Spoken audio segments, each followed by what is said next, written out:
La coordination nationale des enseignants-chercheurs de Côte d'Ivoire projette un arrêt de travail de 48 heures à partir du mercredi prochain. Parmi leurs revendications, il faut que nos enfants, nos parents qui ont eu le bac soient rationnellement orientés dans les écoles de leur choix.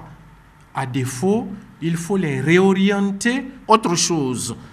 Il faut que celui qui va au CAMES et qui remplit les conditions scientifiques d'aller au CAMES, qu'aucune personne ne veuille le retarder sous prétexte qu'il appartient à un syndicat. Il faut rétablir le salaire des 14 enseignants de l'université Félix Houphouët-Boigny qui ont été arbitrairement jugés par le conseil de l'université. Il faut aussi que les libertés syndicales soient de mise dans les universités afin que nous prônions la science, la connaissance et le savoir. Interrogés, les responsables de l'université Félix Houphouët-Boigny de Cocody semblent ne pas comprendre les raisons de cette décision de la SENEC. On nous a parlé de refus arbitraire des signatures des dossiers de CAMES 2020.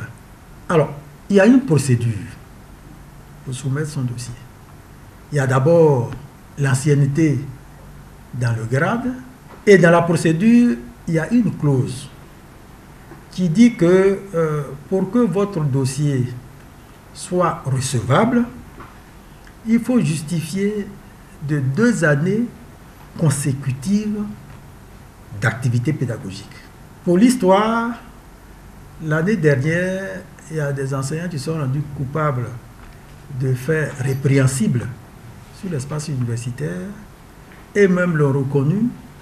Ils ont demandé à venir nous rencontrer pour demander pardon pour ce qu'ils ont fait. Et pour cela, ils ont été sanctionnés. On leur a expliqué les raisons pour lesquelles les dossiers de nos amis du CAMES ont été refusés. Même si on envoie ces dossiers-là, ce sont des gens qui vont échouer. Pour l'heure, les étudiants sont dans les amphithéâtres où les cours se déroulent normalement. La danse, la cuisine et le karaoké. Voici, entre autres, les disciplines dans lesquelles les élèves du lycée moderne de jeunes filles de Yopougon vont compétir le 14 février prochain. Un concours initié par les responsables de l'établissement en vue de déceler des talents. Nous avons plusieurs rubriques, le slam et puis nous avons les Miss Crack aussi. Les récompenses sont assez intéressantes. Nous avons des kits scolaires. Celles qui aiment bien faire la cuisine, nous allons trouver des éléments qui leur permettent de s'exercer à la maison, comme une batteuse électrique. Au niveau de l'école, nous faisons la promotion de l'entrepreneuriat. Donc, une fois qu'elles auront assimilé certaines compétences dans le cadre de la vie extrascolaire, elles pourront renforcer les différents clubs qui sont déjà là et puis elles pourront compétir aussi au niveau national. Déjà, les candidates se réjouissent de cette opportunité qui leur permettra de faire montre de leur talent. J'aime le slam.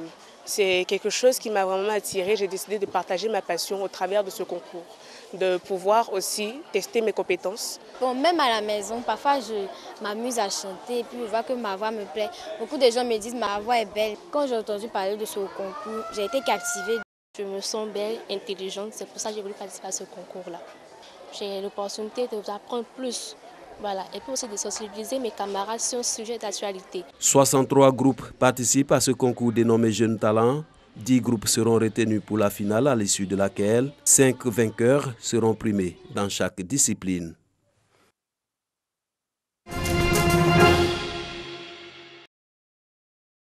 Maladie hémorragique héréditaire, l'hémophilie se caractérise par un déficit quantitatif et qualitatif en facteur de coagulation 8 ou facteur de coagulation 9.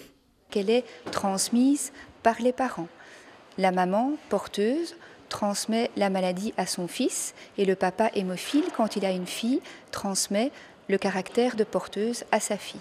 Donc on naît avec l'hémophilie et on le reste toute sa vie. Cependant, cette maladie est encore méconnue de la majorité de la population. Une conférence d'information et de sensibilisation est organisée par l'ONG internationale Hémophilie et autres maladies du sang. Une rencontre pour faire connaître l'hémophilie à la population. Et père de 2 enfants hémophiles. C'est pas facile de vivre avec un enfant hémophile.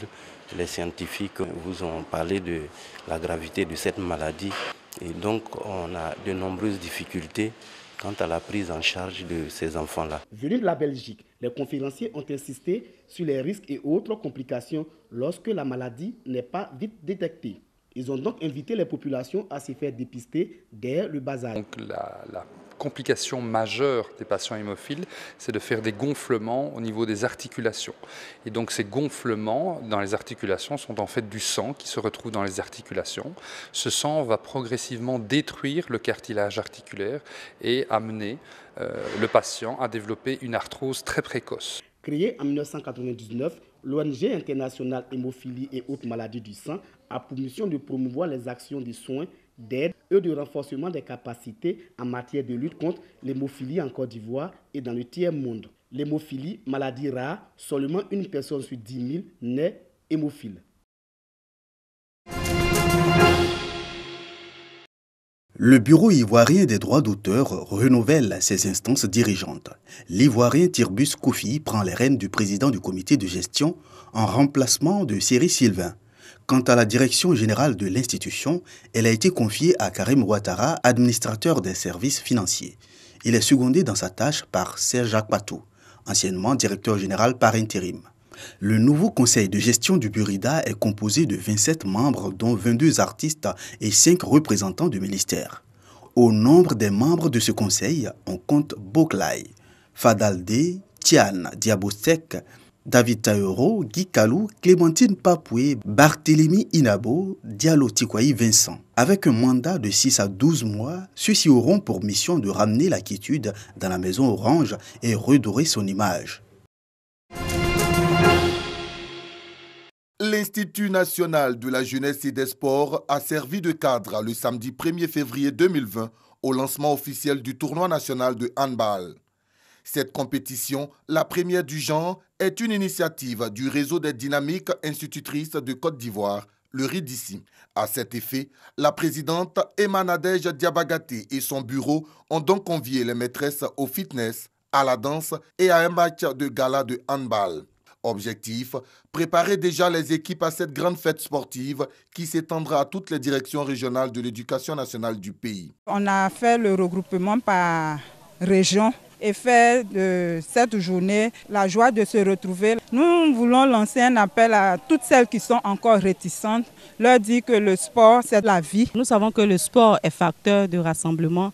Le sport est aussi cet élément-là qui nous permet de garder la bonne santé. Nous devons transmettre cela à nos enfants. La marraine est icône de la dite discipline et actuelle directrice exécutive de la Confédération africaine de la petite balle, Namama Fadiga, a tenu à encourager ses filleuls avant d'ajouter ceci. Tout ce qui concerne le sport et tout ce qui concerne les femmes m'intéresse. Le sport, c'est des valeurs de respect, des valeurs de fair play, puis des exhorter à la pratique du sport.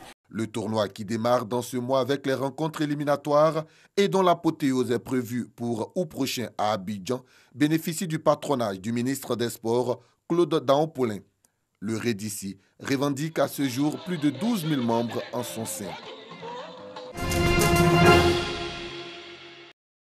Daniel Toroitich Arap Moi, le deuxième président du Kenya, est décédé à 95 ans. Daniel Arap Moi avait succédé au père de l'indépendance du Kenya, Jomo Kenyatta, à la mort de ce dernier en 1978. Il a été président du Kenya de 1978 à 2002.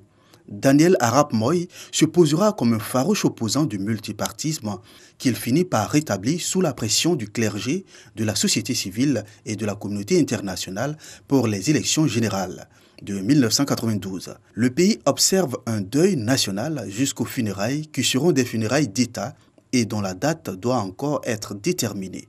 D'ici là, les drapeaux seront hissés à mi-mât sur tous les bâtiments publics en signe de respect.